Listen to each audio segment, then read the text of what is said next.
Hello friends, welcome to Civil Step. Civil Step के YouTube platform पे आप सभी का बहुत बहुत स्वागत है। मेरा नाम है रोहित।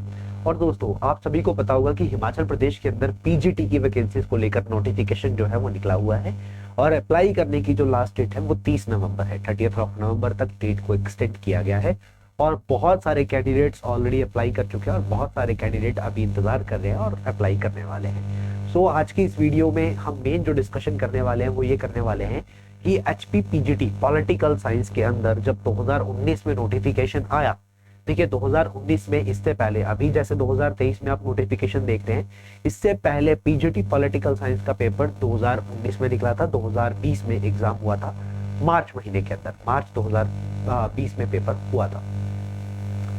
अब मार्च 2020 में जब पेपर हुआ तो कितने कैंडिडेट्स ने अप्लाई किया था और कितने कैंडिडेट्स ने पेपर दिया और कितने सेलेक्ट हुए, ये सारी डिस्कशन आज की इस वीडियो के अंदर हम करने वाले हैं। What is the purpose of this? इससे आपको क्या पता लगेगा कि कितना टफ कंपटीशन 2019 में रहा और इस बार का अनुमान हम लगा सकते हैं कि इस बार कितना टफ कंपटीशन हो सकता है, बिकॉज कंपटीशन के चलते हुए हमें सिलेक्शन मिलने वाली है।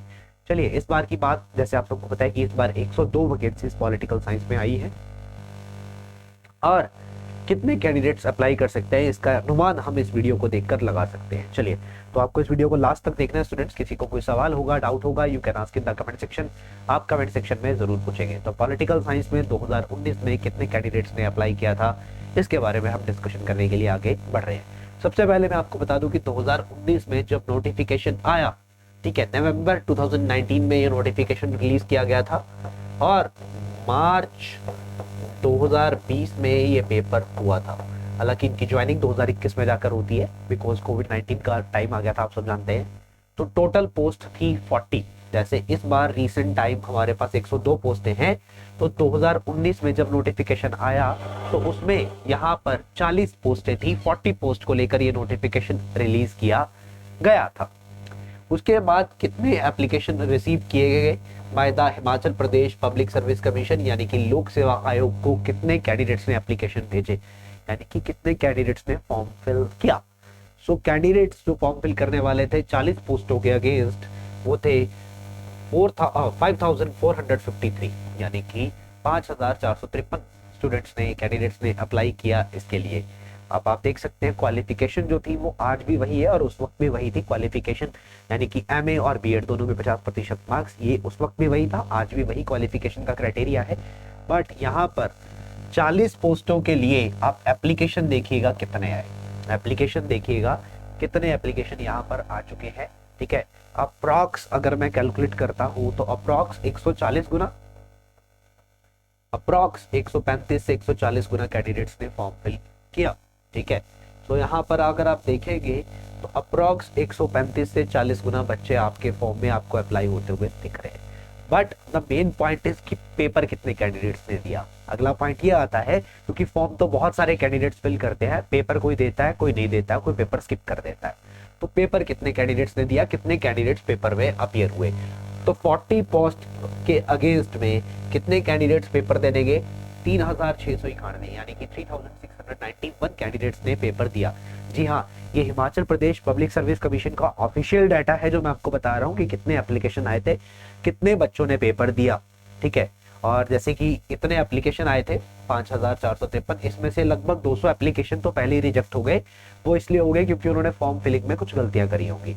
सो लगभग 5200 समथिंग कैंडिडेट्स जो है वो पेपर देने के लिए सक्षम थे और उसमें से 3691 ने ही पेपर दिया। ये पेपर में बैठे, ये पेपर में बैठे इतने बच्चों ने पेपर दिया।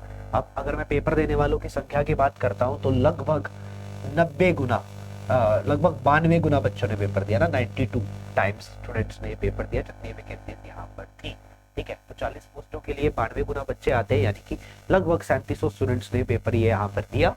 और कितने बच्चों को इसमें से सेलेक्ट किया गया, 10 टाइम्स, 10 टाइम्स 402 कैंडिडेट्स को सिलेक्ट किया गया। हालांकि ये 402 सेलेक्ट किए गए डॉक्यूमेंटेशंस के लिए, यानी कि जब डॉक्यूमेंट वेरिफिकेशन होना था, डीवी होना था, उसमें 10 टाइम्स स्टूडेंट्स को बुलाया जाता है।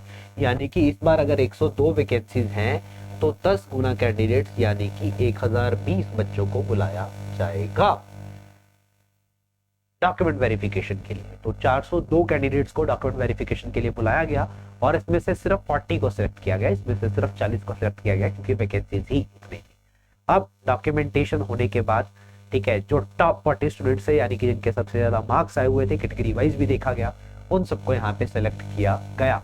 और इस बार की जैसे हम सब जानते हैं कि रीसेंट वैकेंसी 102 है, तो कितने फॉर्म फिलिंग हो सकते हैं अप्रॉक्सीमेट अगर मैं बात करूं तो पॉलिटिकल साइंस में मेरे अकॉर्डिंगली स्टूडेंट्स, जहां तक मुझे लगता है पॉलिटिकल साइंस में लगभग 10,000 के आसपास फॉर्म जो है वो फिल हो सकते हैं।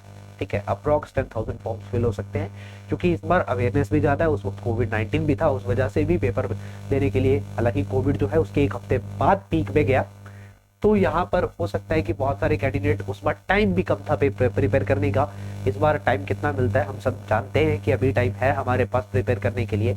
तो अप्रॉक्स 10,000 कैंडिडेट्स यानी कि 200 टाइम्स मैं यहाँ पे लेके चल रहा हूँ कि इतने कैंडिडेट्स तो अप्लाई करेंगे ही। और 102 पोस्टों से 1000 बच्चा लगभग डीवी में बैठेगा और सेलेक्ट वही होगा जिसके ज़्यादा मार्क्स आएंगे। हम सब जानते हैं कि इस बार का पैटर्न जो है वो पेपर 1 और पेपर 2 दो हिस्सों में बटा हुआ है, और पेपर 1 जो हमारा है वो सिर्फ क्वालिफाइंग है, तो पेपर 2 में हमें ज़्यादा से ज़्यादा स्कोर करना है। पेपर 2 यानी कि आपका मेन सब्जेक्ट, तो आपके मेन कंपोनेंट को आपको ज़्यादा से ज़्यादा स्कोर करना है। पेपर 1 तो सिर्फ क्वालिफाइंग है, उसमें आप सिर्फ पासिंग मार्क्स भी ले आएंगे, सिर्फ 40 नंबर भी ले आएंगे तब भी सफिशिएंट रहेगा। सॉरी, तो इस बात का ध्यान आप लोगों ने रखना है कि इस बार आपको पॉलिटिकल साइंस की तैयारी जो है वो अच्छे लेवल पे करनी है, एमए लेवल की तैयारी जो है आपको करनी है, और एक अच्छी प्रिपरेशन के साथ आपको पेपर देने के लिए आगे बढ़ना है, पेपर को अटेम्प्ट करना है। चलिए, तो ये आई थिंक आपको क्लियर होगा कि कितना टफ कंपटीशन हो सकता है और कितना टफ कंपटीशन पहले रहा है। सो इस कंसेप्ट को धार कर, इसको समझ कर आगे बढ़े, और कंपटीशन से डरना नहीं है। कंपटीशन मैं यहाँ पर इसलिए बता रहा हूँ कि आप डरो मत, आप इसको मोटिवेशन में लो, मोटिवेशन में लेकर इसके अगेंस्ट पढ़ाई शुरू करो और आप ज़्यादा से ज़्यादा पढ़ाई करो। इससे डरना नहीं है कि हाँ इतने बच्चे अप्लाई कर रहे हैं तो मेरा क्या होगा, क्या मैं सिलेक्ट हो पाऊंगा कि नहीं। देखिए, 102 सीटें हैं, आपको चाहिए एक। प्रति व्यक्ति अगर ये सोचे कि मुझे एक चाहिए और उस हिसाब से वो मेहनत करे, तो जिसने सबसे ज़्यादा मेहनत की होगी उसको फल तो मिलता ही है, क्योंकि मेहनत का फल तो यहाँ पर हर किसी को मिलता है। मेहनत का फल आप नहीं छूट सकते हैं। तो पेपर में अच्छे मार्क्स अगर आप लेके आएंगे तो अच्छा स्कोर आपको मिलेगा, तो आप यहाँ पर जरूर सेलेक्ट हो पाएंगे। और ऐसी ही और अपडेट के लिए जुड़े रहिए सिविल स्टाफ के साथ, और सिविल स्टाफ भी यहाँ पर आपकी तैयारी के लिए आपके साथ जुड़ा हुआ है। तो पॉलिटिकल साइंस का हमारा जो नया बैच है, या फिर अदर कंपोनेंट्स का भी, अदर स्ट्रीम्स का भी हमारा नया जो बैच है ये 20 तारीख से शुरू हुआ है। जो भी कैंडिडेट्स इंटरेस्टेड है वो यहाँ पर ज्वाइन कर सकते हैं। पेपर 2 की और पेपर 1 की दोनों की कंप्लीट प्रिपरेशन यहाँ पर करवाई जाएगी आपको। सो जितने भी कैंडिडेट्स जुड़े हैं वो सब इस बात को ध्यान रखें और जल्दी से जल्दी अप्लाई कर दीजिए जिन्होंने अभी तक अप्लाई नहीं किया है। और कोई भी डाउट या कुछ भी सवाल आपके मन में आ रहा है तो you can ask in the comment section. चलिए, बहुत बहुत धन्यवाद सभी का। Thank you so much students, have a good day. Thank you.